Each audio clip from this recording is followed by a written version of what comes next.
What happens when a teacher shuts down an 11-year-old boy for lying about his dad, only to watch a 4-star general walk straight into her classroom hours later?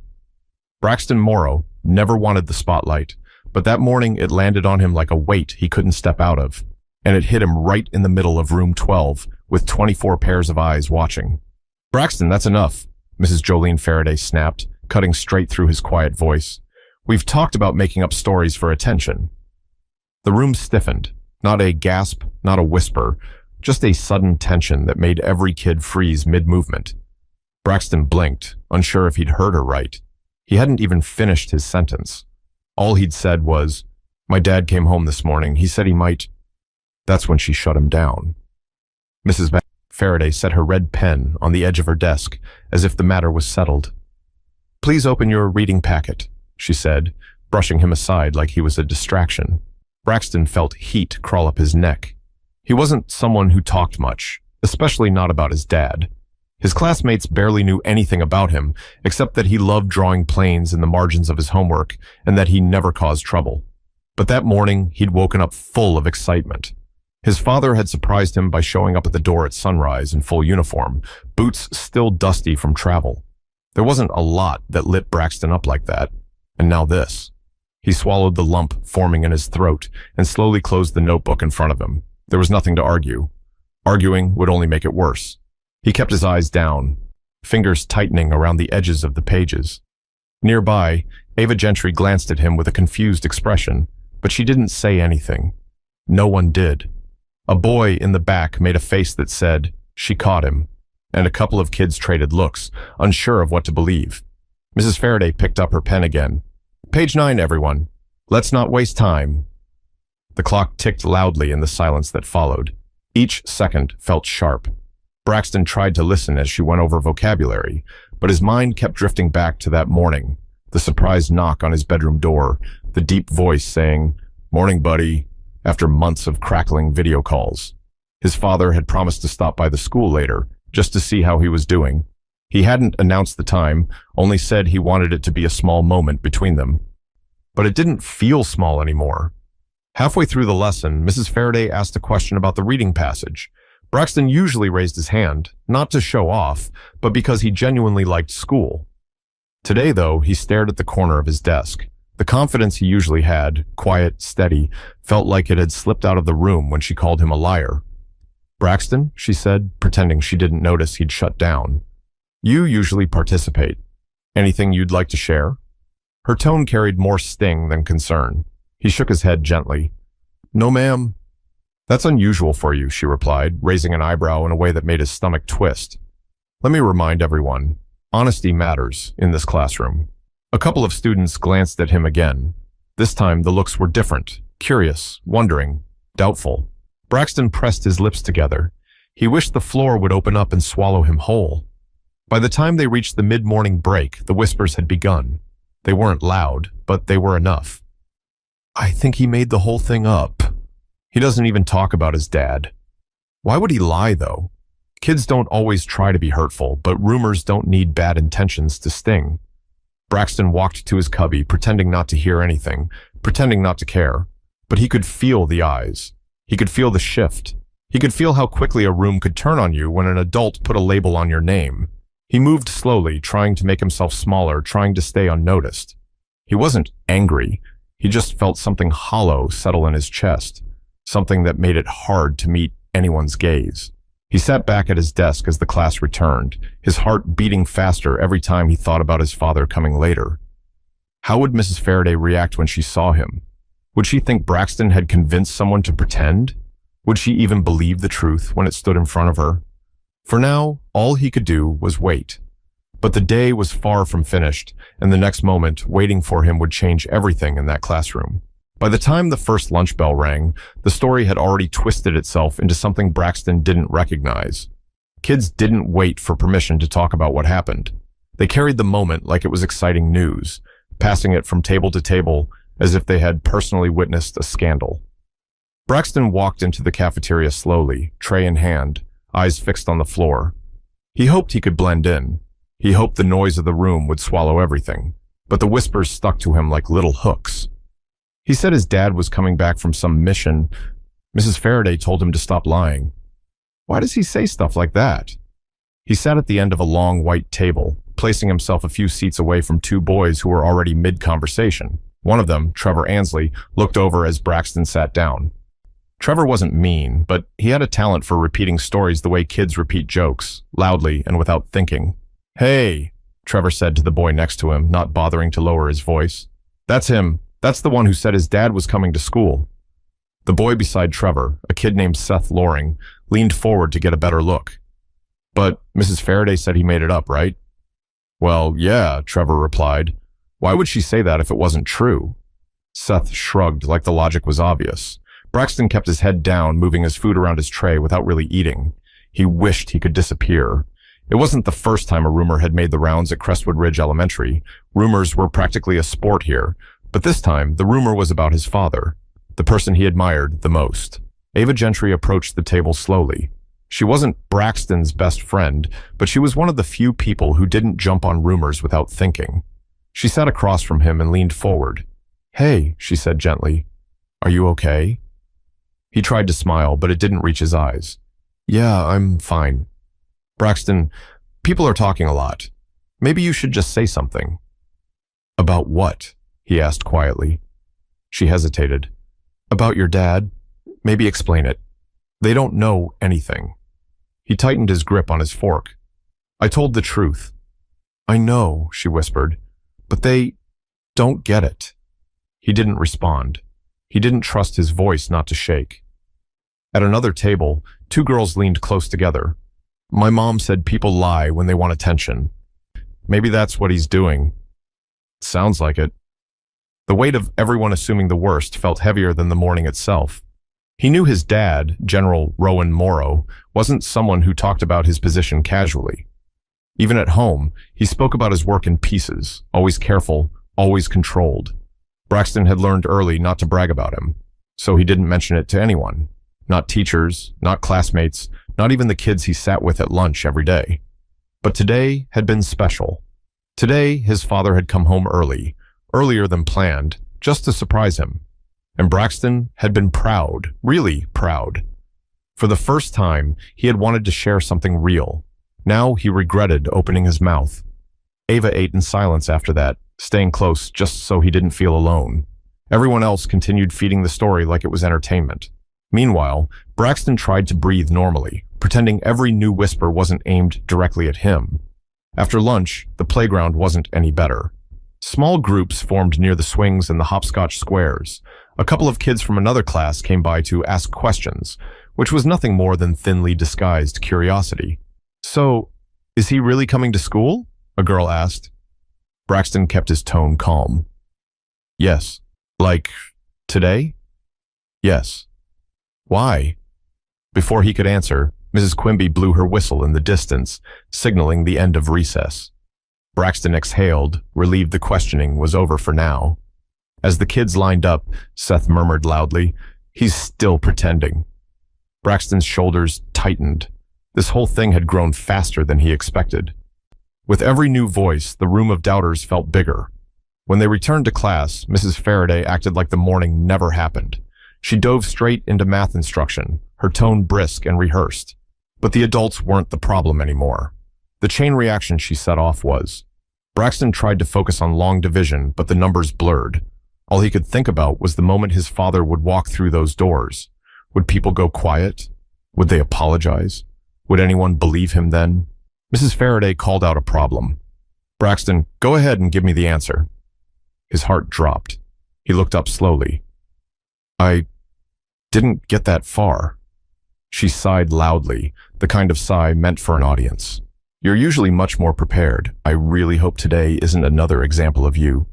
She stopped. Not fully. Just long enough to glance at the class before deciding to move on. But Braxton caught it, and it stung deeper than anything the kids had said. But as the minutes ticked by, something was already shifting in the front office. Something heading straight toward room 12. The day had gone sideways so quickly that Braxton barely recognized the feeling sitting in his chest. But if anyone had seen his morning, the real start of his day, they would have understood exactly why he'd spoken up in class, even though he almost never talked about himself. 6 hours earlier, before the sun had even stretched over the houses in their Sacramento neighborhood, someone knocked softly on his bedroom door. "Hey, you awake?" a deep voice asked. Braxton shot up in bed. He knew that voice instantly. It was one he'd replayed in his head every night since his dad left for his most recent deployment. He scrambled to the door and pulled it open. His father stood there, General Rowan Morrow, still in full uniform, the same one Braxton had only seen through grainy video calls for months. His boots were dusty, his hair slightly disheveled, his eyes tired but bright. "Dad?" Braxton whispered, barely believing what he was seeing. Rowan opened his arms and pulled him close, hugging him tight. "Yeah, buddy. I'm home."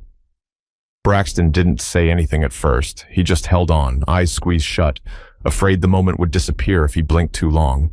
His dad's heartbeat was steady, strong, familiar. It was the safest place he knew. Rowan pulled back slightly. "You're taller," he said. "I leave for a handful of months, and suddenly you've grown 3 inches. Braxton laughed quietly. "It's only 1 inch. I'm sticking with 3. They went to the kitchen, where the early light through the blinds cast long lines across the counter. Rowan poured himself a glass of water and leaned against the island, watching his son grab cereal. "Your mom at work already?" Rowan asked. "Yeah," Braxton said, pouring milk. "She said to tell you she'll be home early today." Rowan nodded softly. "I'll see her then." They ate in a comfortable silence. It wasn't awkward. It was the kind of silence that fills in all the gaps after months apart, the kind where every small moment feels bigger than usual. When Braxton finished, he wiped his mouth and hesitated before speaking. "Hey, Dad?" "Yeah? Are you really coming to school today?" "That's the plan," Rowan said, adjusting the cuff on his uniform.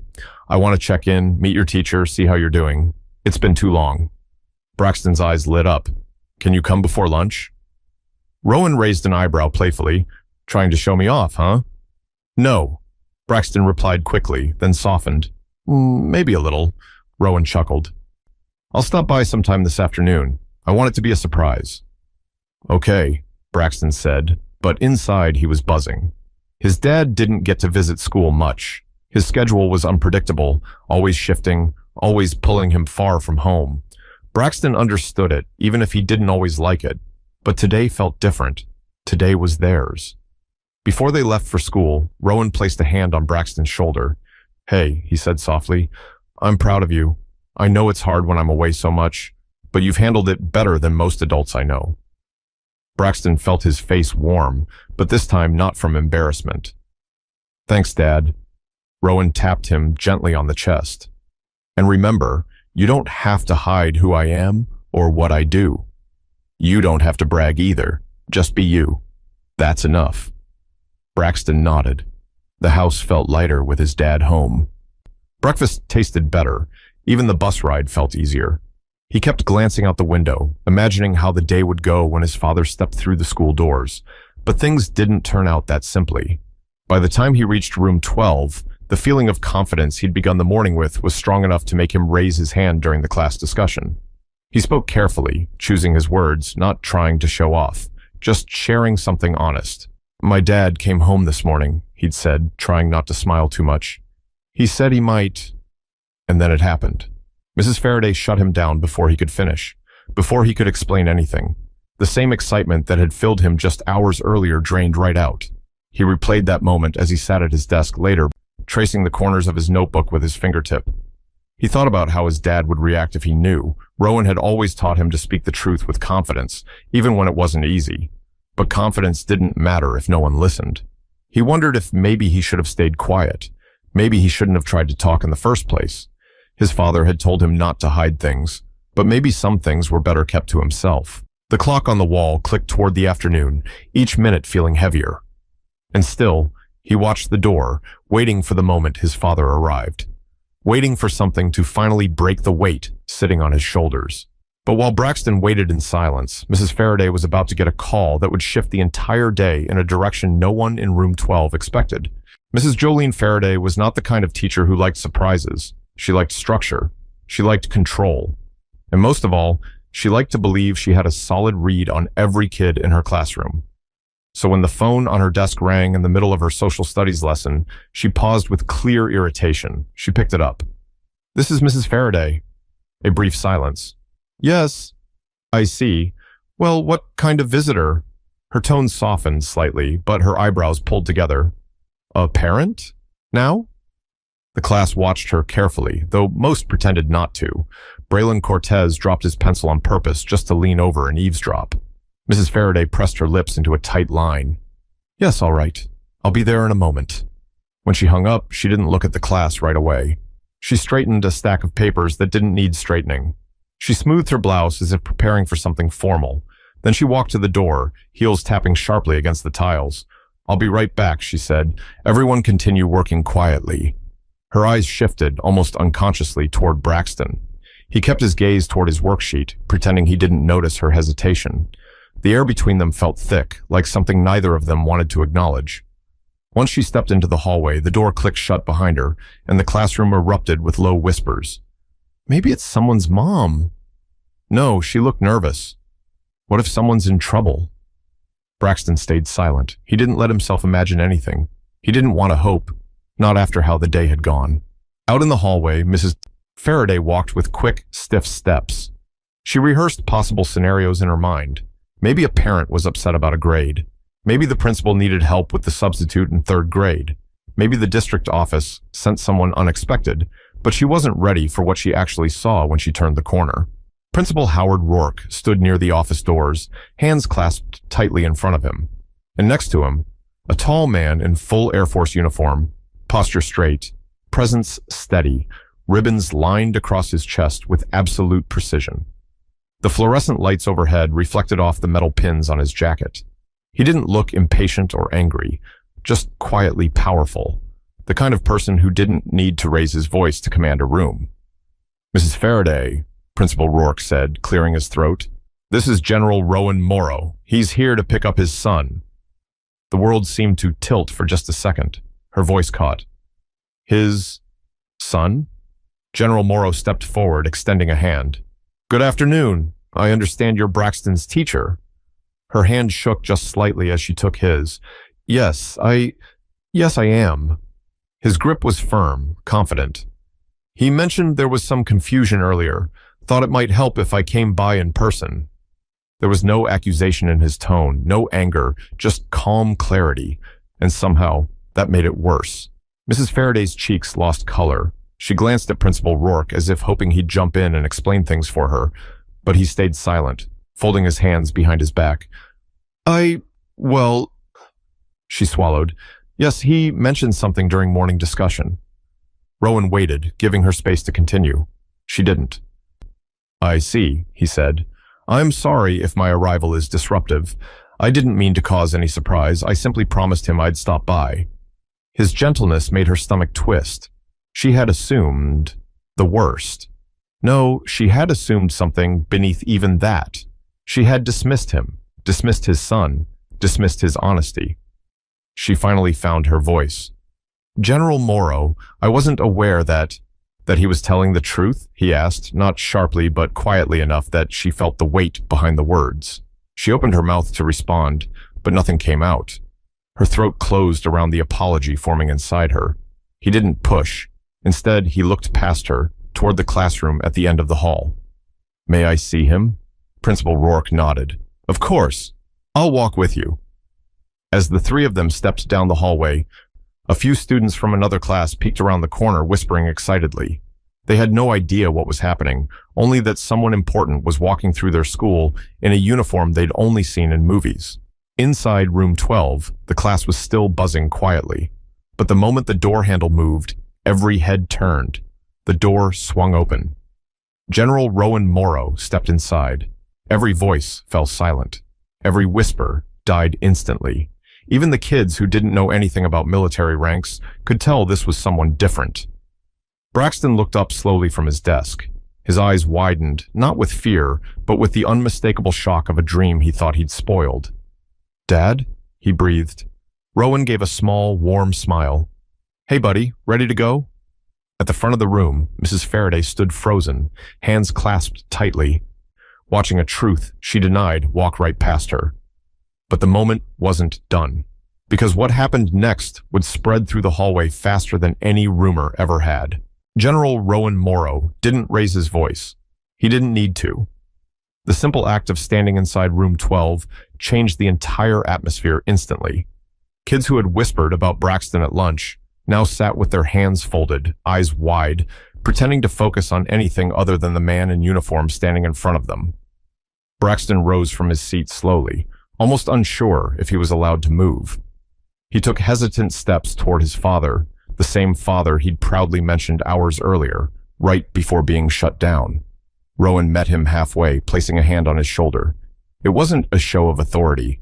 It was gentle, familiar, real. "You okay?" Rowan asked quietly. Braxton nodded once. "Yeah." Rowan studied his face. "You sure?" This time, Braxton's voice steadied. "I am now." Mrs. Faraday shifted uncomfortably at the front of the room. Her hands trembled slightly, but she forced them still. Principal Rourke stood beside her, saying nothing, watching the moment unfold with careful eyes. Several students leaned forward to get a better look. A couple of them, kids who had fed the rumors the loudest, looked like they'd seen a ghost. Rowan turned to Mrs. Faraday. "I'm sorry for the interruption," he said, still calm. "I know this isn't the usual type of visit." She opened her mouth, ready to speak, but no words came out. Not yet. He continued. "I came because I wanted to keep my promise to him. It's not often I get to show up during the school day." Braxton glanced around the room. For the first time all day, he didn't feel small. Mrs. Faraday straightened her blouse and finally managed to speak. "General Morrow, I certainly didn't expect—" Rowan didn't interrupt, but his presence alone made her search for her next words carefully. "I didn't know," she said, voice low. "I thought he was stretching the truth. Students sometimes—" She stopped, realizing she was explaining something that couldn't be excused. Rowan remained composed. "I understand children exaggerate sometimes, but Braxton hasn't been that type of kid." He glanced down at his son. "He's honest, almost to a fault." The room grew impossibly still. A couple kids exchanged guilty looks. Mrs. Faraday pressed her lips together tightly. "Yes, I see that now." Rowan didn't need to say more. The quiet acknowledgement hung in the air, carrying more weight than any lecture could. "May I take him early?" Rowan asked the principal. "Of course," Principal Rourke replied quickly, grateful to have something straightforward to say. "Absolutely." As Rowan led Braxton toward the door, the entire class watched them leave, not with judgment anymore, but with something closer to awe. Some kids sat with their mouths slightly open. Others looked like they'd just witnessed history happen in a single afternoon. When Braxton stepped into the hallway with his father, he felt the difference immediately. His chest wasn't tight anymore. His steps weren't hesitant. The weight from earlier had lifted, not because others finally believed him, but because the truth stood right beside him. The hallway outside room 12 was far from empty. A group of fourth graders had gathered near the water fountain, pretending to need a drink while sneaking glances at Rowan. "Is that his dad?" one whispered. "Dude, look at the uniform. Did he come for him?" Braxton heard every word, and for once, none of it made him shrink. If anything, it made him stand a little straighter. Rowan noticed too. "You okay?" he asked again. "Yeah," Braxton said, and this time he meant it fully.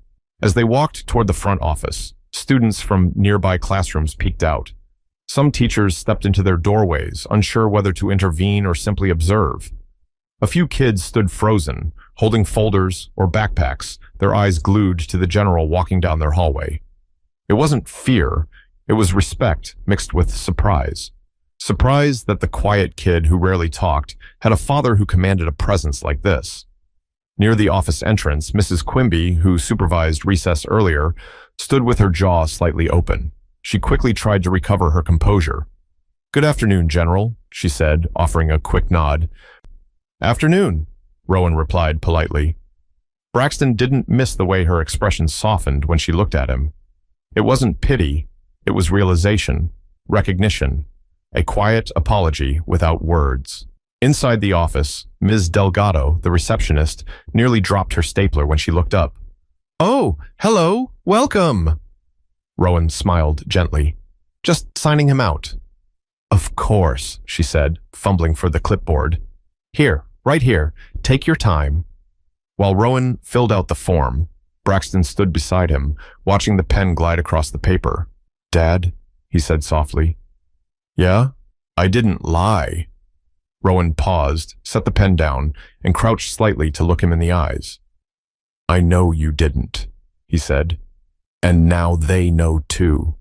Braxton swallowed hard, gripping the strap of his backpack. "It hurt," he said quietly. When she said that, Rowan nodded gently, not brushing away the feeling.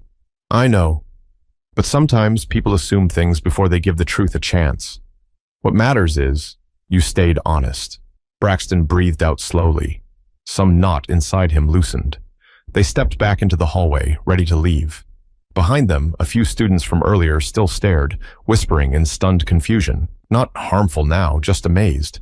But as proud as that moment felt, the emotional storm from earlier wasn't finished yet, because Mrs. Faraday was about to confront something she hadn't faced in years, her own reflection.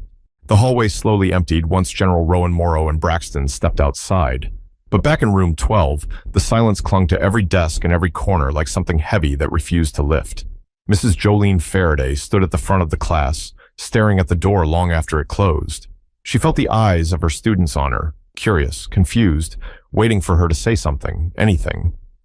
But for the first time in a long while, she didn't have a ready explanation or a polished correction to offer. Her authority didn't feel steady, it felt cracked. "Everyone, please return to your assignments," she finally said. Her voice lacked its usual sharpness. It sounded thinner, almost uncertain. Ava Gentry raised her hand gently. "Mrs. Faraday?" Jolene swallowed. "Yes, Ava?" "I think Braxton was just excited this morning. That's all." Ava spoke carefully, trying not to sound like she was challenging her teacher. Several classmates murmured in agreement. Jolene forced a small smile. "Thank you, Ava. Let's settle down now." But even that felt flimsy. The energy in the classroom had changed, and she knew it. While the students bowed their heads over worksheets, Jolene sat at her desk, fingers tapping anxiously on top of her gradebook. Her mind spiraled back to that morning. She replayed the moment when she shut Braxton down. How quickly she dismissed his words, how confidently she assumed she understood him, how her tone cut through his sentence like it was nothing. She could picture his face perfectly, the way he had shrunk into himself, the way he had clutched his notebook, the way she ignored his silence afterward because it was easier than confronting what she'd done. She squeezed her hands together. "What was I thinking?" she whispered under her breath. Jolene wasn't blind. She knew she had formed assumptions about Braxton over the past months. He was quiet. He didn't talk about his family. He didn't share much during show-and-tell days. In her mind, she had built an entire false narrative about him without ever asking real questions. And now the truth had walked in wearing a uniform.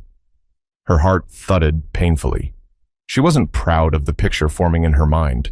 A teacher who had been too quick to judge, too comfortable in her authority, too dismissive of a child who deserved consideration, not suspicion. Principal Rourke entered quietly just as she lifted her head. He didn't look angry. He looked concerned. "Jolene," he said softly, closing the door behind him. "Are you all right?" She nodded, though her voice shook. "I didn't know. I truly didn't know." "I understand," he replied, "but we need to talk about how it happened." She looked down at the edge of her desk. "I made an assumption." He pulled a chair beside her. "A strong one." "I thought he was exaggerating," she said, embarrassed. "Kids do it. They tell stories. I thought I was correcting him." Rourke lowered his tone. "But you didn't ask him. You didn't give him space, and today, that mattered." Jolene's throat tightened. "I know." The principal didn't pile on. He didn't lecture her. Instead, he sighed quietly. "You're a good teacher, Jolene." But even good teachers slip when they forget to see their students as kids with whole lives beyond these walls. Her eyes burned, but she blinked rapidly to keep them dry. "I don't want to be the kind of teacher who hurts someone."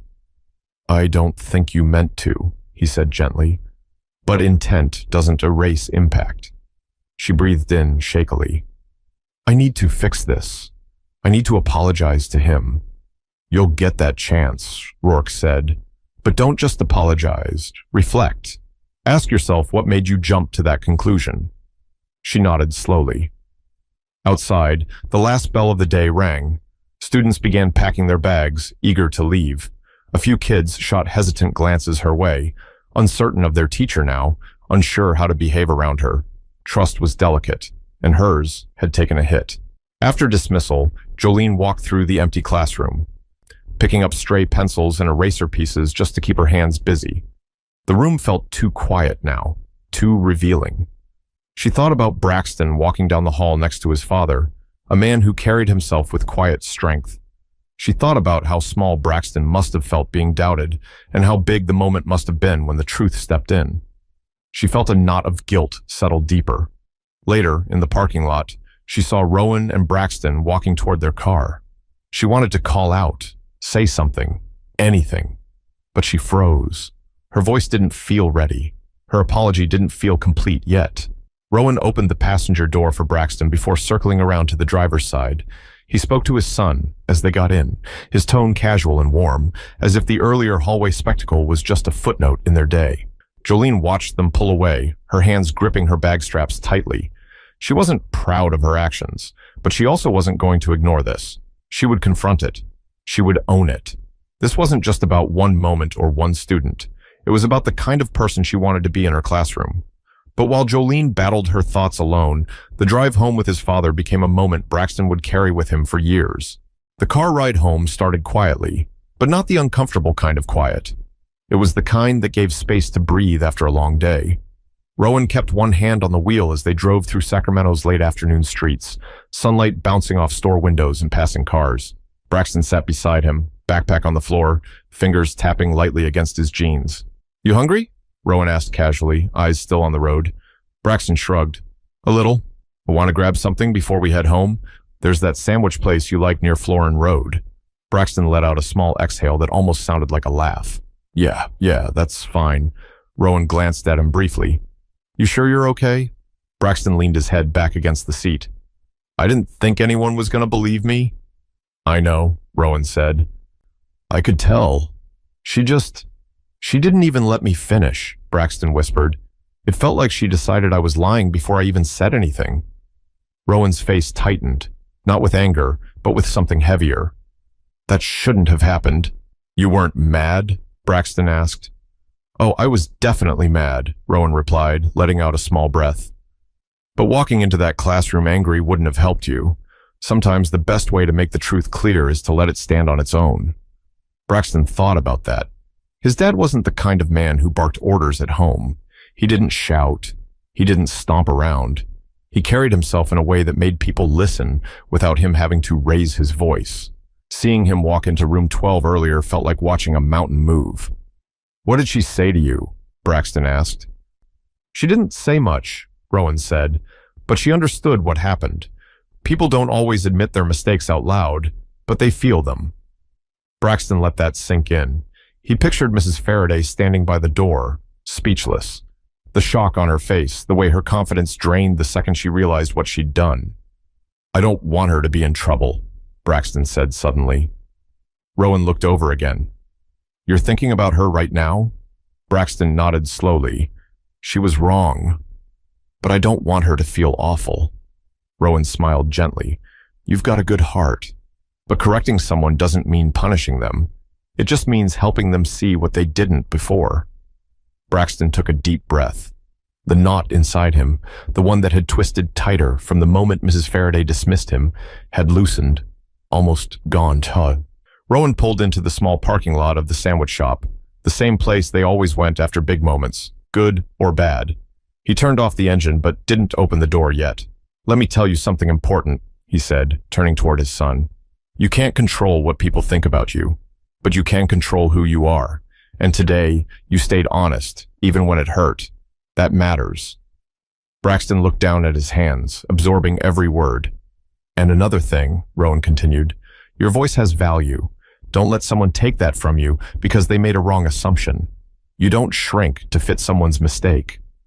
Braxton met his father's eyes. "So, I shouldn't stop talking in class?" Rowan chuckled, shaking his head lightly. "No, buddy. Keep talking. Keep being you." They got out of the car and walked inside. The smell of toasted bread and warm soup filled the small restaurant. As they ordered, the atmosphere felt lighter. Not perfect, but lighter. Over sandwiches, they talked about normal things, video games, homework, the upcoming weekend, but the earlier moment lingered beneath the surface like a quiet pulse. They didn't need to discuss it much more. The important parts had already been said. Later that evening, after dinner and after Rowan had unpacked his travel bag, Braxton sat on the couch with his sketchbook. He started drawing an airplane, wide wings, sharp nose, clean lines. It was something he always drew when his mind needed balance. Rowan walked by and paused. New design? Kind of, Braxton said. It's based on the one you were telling me about last month. Rowan smiled. Looks good. But Braxton wasn't drawing just the plane. In the corner of the page, he sketched a small classroom door with a figure standing in it. Not fully detailed, just an outline. A reminder of what happened. A reminder of how things can change in a moment. The next morning, when he returned to school, Mrs. Faraday was waiting by the classroom door. She looked tense, but determined. "Braxton," she said softly, "could I speak with you for a second?" He nodded. She stepped to the side, lowering her voice. "I owe you an apology. I made a mistake yesterday, a big one, and I'm sorry I didn't listen to you. You didn't deserve that." Braxton shifted his backpack strap nervously. "It's okay." "It's not okay," she said gently, "but I'm going to be better.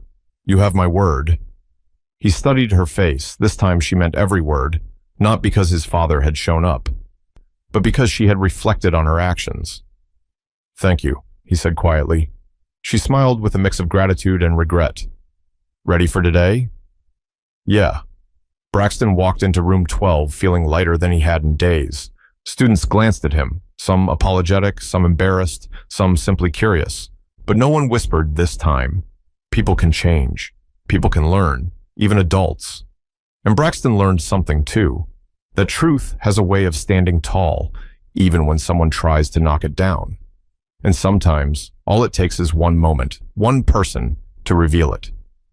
If this story moved you, don't forget to subscribe for more powerful stories that remind us what honesty, compassion, and courage look like.